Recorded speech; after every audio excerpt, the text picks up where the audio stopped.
They're no longer going to do your process. They're gonna optimize the way you train your tools to create customized process that exactly meets your business objective.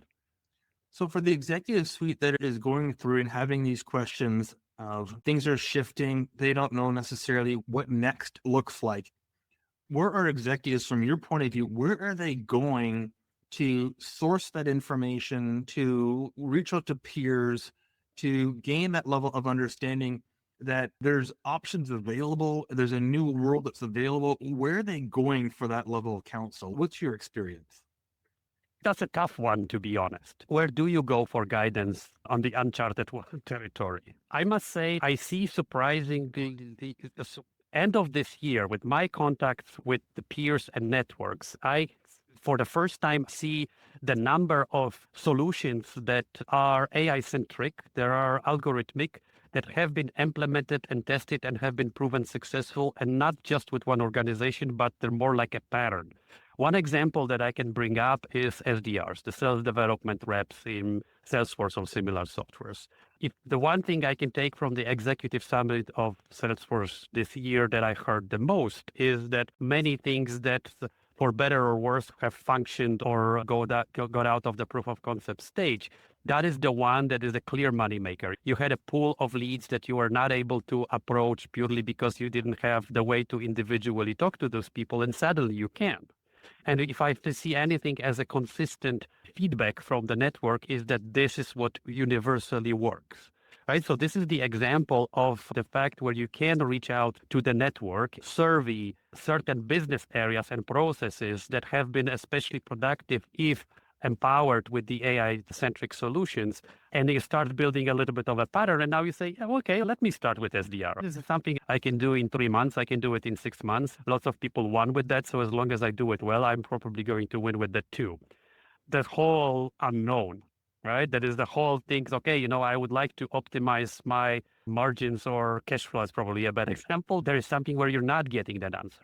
So, I mean, your advisors are giving you the old ways, and your network is telling you, I tried that and it didn't work, right? And what do you do? And I think that in this element, it is important to also build your own AI copilots that will give you the perspective of your own internal data that you wouldn't otherwise come up with yourself.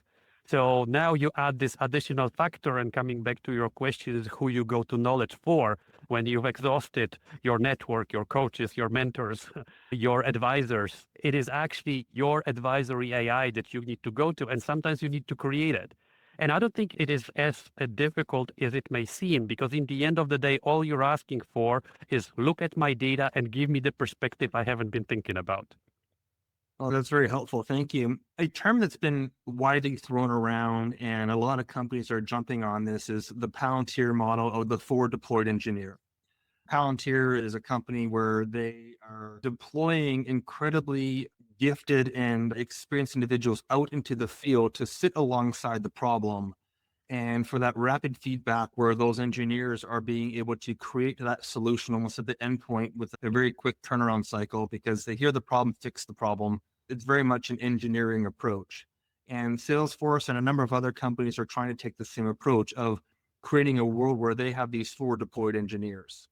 And I think it's a great solution, but I think we need to be mindful of the fact that engineers think like engineers. And there's a very trained way of approaching a problem and solutioning. And I'm wondering, do you think there's an opportunity for a different model? And I'm going to call this the forward deployed entrepreneur, the forward deployed doctor, meaning someone who can come in and who has enough battle scars, a deep enough experience to be able to be in that situation and to be aware objectively, to look at where the issues are that people that are really deep into that challenged experience may not see. Is that something where you believe there's an opportunity? Do you think the engineering model is a right approach? Who is that group that can come in and provide that level of aha moment, that level of tip of the spear, so to speak, to help provide the experience and the solutioning to those challenges that AI could be the solution to?